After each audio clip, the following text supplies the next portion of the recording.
feel like that was a key. That was something that was holding me back You my felt entire like, life. so just the efficiency of your day, just you know, I call it MSH, making shit happen. Yeah. What factor did it increase, or what percentage, you know, when you know, Got sober? yeah.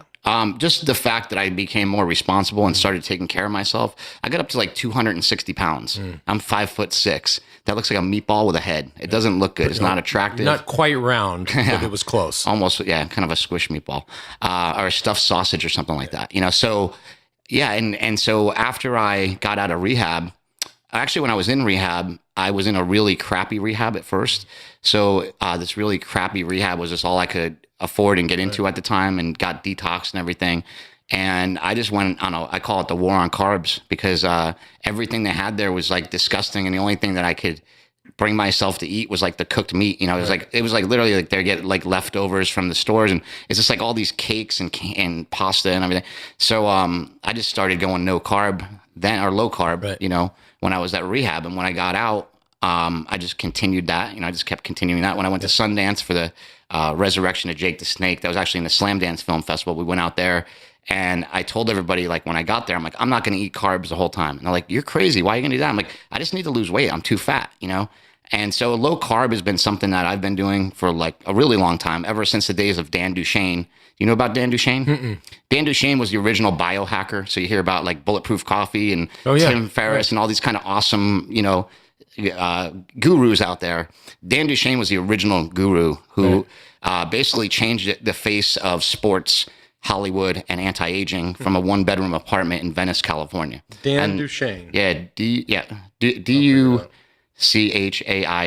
And Dan was a rebel. He was kind of like the first biohacker, you know. So he was the first guy that's like, look, if you eat a lot of fat and you cut your carbs and you keep your protein moderate, you're gonna get lean. Because I've seen this in epilepsy studies from kids with epilepsy. Right. They do the ketogenic diet, and all their markers for blood pressure goes down. Their cholesterol goes down, and all this stuff. And so through research of other things, you can obviously lose weight. Yeah, he started to apply the diet. Now Atkins had been doing that as well, but Atkins wasn't a ketogenic diet. It's close to a ketogenic diet, but ketosis is when your body's producing ketones, and the only way you get there is in the absence of glucose.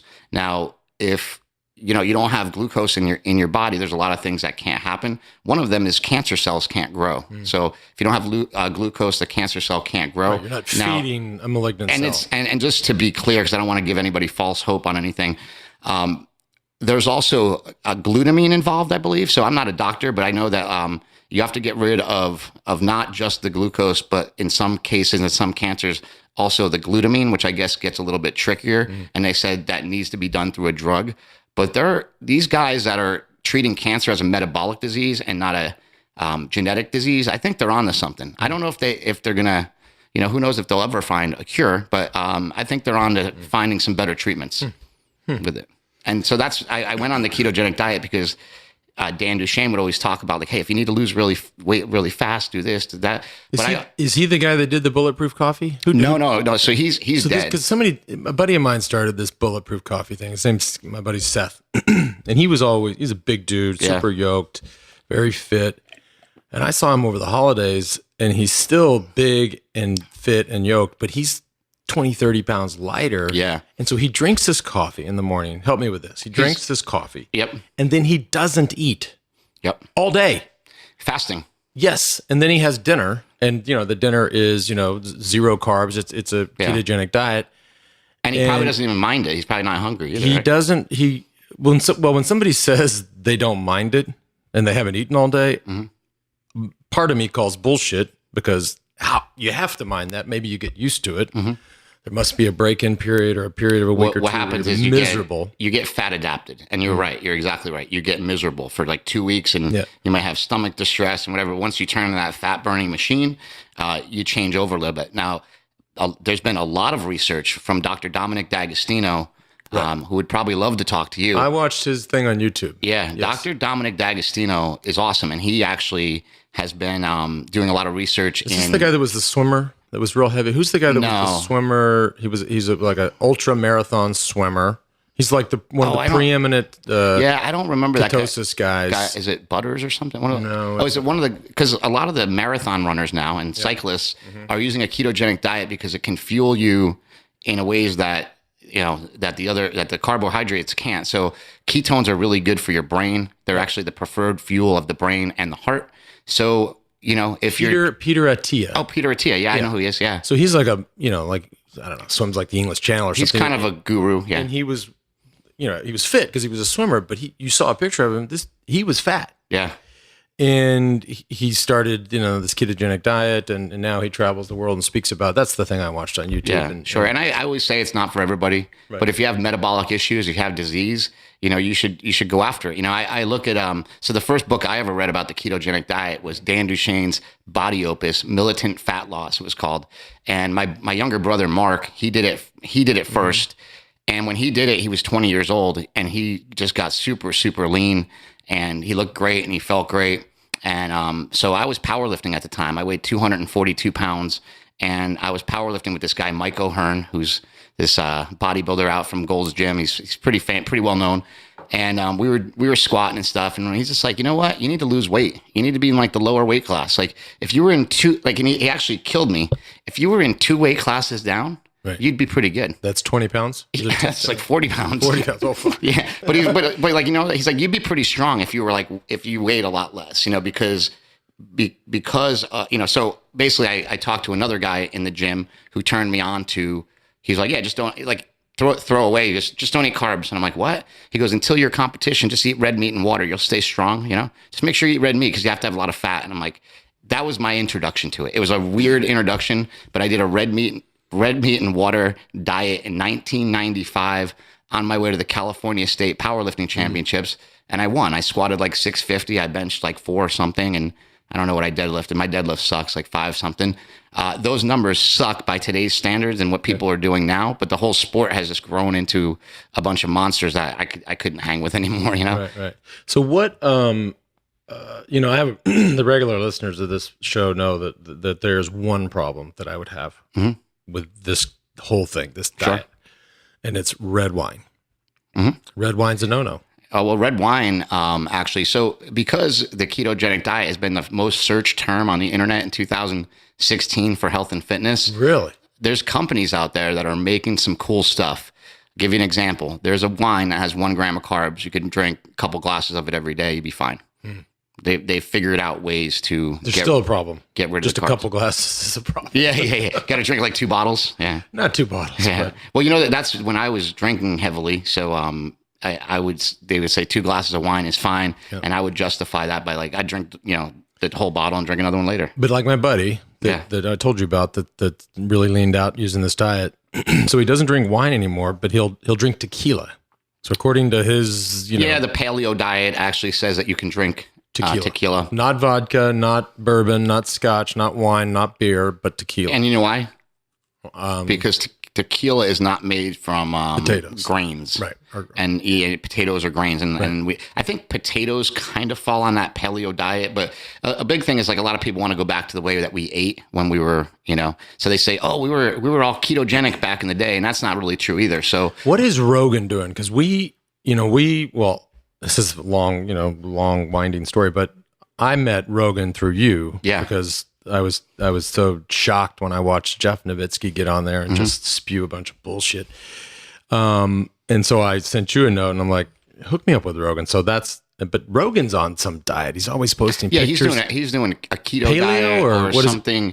He's got a keto diet. Peppers and steaks and. Yeah, I think he was doing something very simple. I actually just started a YouTube channel called Keto Strong, and Keto Strong is just to basically show people, the ways to do it. The thing, I actually have a bunch of interviews on there. I literally just started it, so it's kind of like a little bit of a mess right now. There's 5 or 6 videos up, but it's going to be the place to go to once, because I just want to get content out. But the big thing is people are looking for information and they're starved. And if I put out one video and I hold it off every week, they're not going to get content. I shoot stuff all the time, so I might as well just keep putting it out. I hear you. No, I think every day I think about, in fact, we're working on, this audience also knows it, but working on a similar concept for the endurance world, because it's just the there's not that hub for. We need to hook you up with Dominic D'Agostino then, because you need to have this information on what this does for endurance athletes, for the ketogenic diet. And I can get you hooked up with him, no problem. I'd love to know. We'll set him up. He'd be excited to talk to you. Somebody sent me like a 4-minute clip on YouTube. These guys did this. They starved for 7 days. They didn't have anything to eat. And then they had this monitor, this little ketosis monitor, a little finger prick, and you check your blood ketones. Yeah, blood ketones. Are those accurate? Yeah, the blood ketone meters. I have one in the car. Yeah. Check them. So make sure that you're in ketosis, because you want to be in ketosis to get all the benefits, and you want to be in ketosis for they say 3 months. Can I try? You have it here with you? I want to try one. Or I want to. So if I did it to my, to prick your finger, and I would know what my whatever rate is. Your ketones, but you haven't been not eating carbs, right? No, but I just want to know. Yeah, we'll try. It's probably maybe 0, then. Or maybe it's 0.1 or something. I want to know. You can't have a banana? No. But you know what? I'm actually fit. I feel great on this diet. You have as much can't have an apple? No, but you could once you're in ketosis, you can have an apple. So this is the lancing device right here. You just stick the Lance Armstrong lancing device. This is like the little prick. Yep. Doesn't really hurt. It hurts. It might sting a little bit. Yeah, I've done this. So then you just this is a blood ketone test strip. These go for about $3 a pop, maybe. They're kind of expensive. And then this is the exact unit these do. This is also a glucose meter. So if you have glucose strips, it'll read your glucose too. So this, you're just gonna pull that back, let it click in, and then I'm gonna puncture the finger, just boom, like that. So you got that little squirt of blood. We're just gonna touch that to the meter real quick. Let it go all the way up. All right, so I'm in pretty deep here, Lance. 0.5 and above means you're in ketosis. Now you're probably not going to be in ketosis if you've been eating. I haven't eaten very much at all today. Today, maybe you're close. Maybe you got something. So wrong. you want the number to be higher. Yeah. Ketosis, if it's higher, that means you're burning fat. Well, not necessarily. So there's a little bit of confusion here. I'm totally confused. Mine are way high right now. But if I was you, and right now they're 2.9. That means they're just floating around my system. That doesn't mean that I'm actually utilizing them yet. So I'll utilize them out the day. Like when we talk about the fasting and how long the fast is, throughout the day, my blood ketones will be dropping, because I'm fasting or because I'm not eating or whatever. They'll start dropping off a little bit. And then when I eat something, they'll either drop or go back up. So you just want your body to be using them. So sometimes if you're just at 0.5 but you're very active, that's okay. I didn't really do anything today, so I'm not doing anything to get ketones. And do you ever cheat and just have a cheeseburger? Yeah, sometimes, but not for the first 3 months, because I have a lot of inflammation in my body. For me, it's about pain. How do we get out of pain and stay out of pain? And if I just went to this conference, and at the conference, the very first speaker told me that the ketogenic diet stops the process of inflammation. So, but you have to be in ketosis for a little while for that to work. So if that's true, okay. I'm going to do a shot. Press it hard against your skin and push that button. Boom, you feel that? Now squeeze down, hold it down and squeeze it a little bit. And let it just be patient. Let it become kind of like a little ball. So it'll suck it right in. You'll see it. Woo, there you go. Keep going. More blood. There you go. 0.2. What the fuck does that mean? So mine was 2.9. You were 0.2. Above 0.5 is about where they say that you're in ketosis, where you're just burning fat. You're still burning glucose. When we would train, right? So if anybody that's trained long hours, right, they've had the bonk. So once you're out riding, all of a sudden you're like, ooh, you get lightheaded. We call it the bonk, right? And so it's miserable, right? You run out of your glycogen and glucose, all the things that you're normally burning. You're eating bars and all the shit. Well, once you bonk, you can ride through that quote unquote bonk. Do you know this story? No. So I love it though. You know what the bonk is? You ask any runner or cyclist. I've heard of it because they actually make a bar called Bonk Bar. Right, bonk breakers. Yeah, bonk. So that means you've just run out of fuel. Yeah. But and most people, when they run out of fuel, they stop. They say, I bonked. And they get in the car, they take an Uber, whatever. But if you just keep riding, you'll ride through the bonk. And then it'll go away. Second wind almost kind of? Well, just your fuzziness goes away and your back feeling normal. At that point, then you're truly burning fat. So that must be all, intermingled with all. Yeah.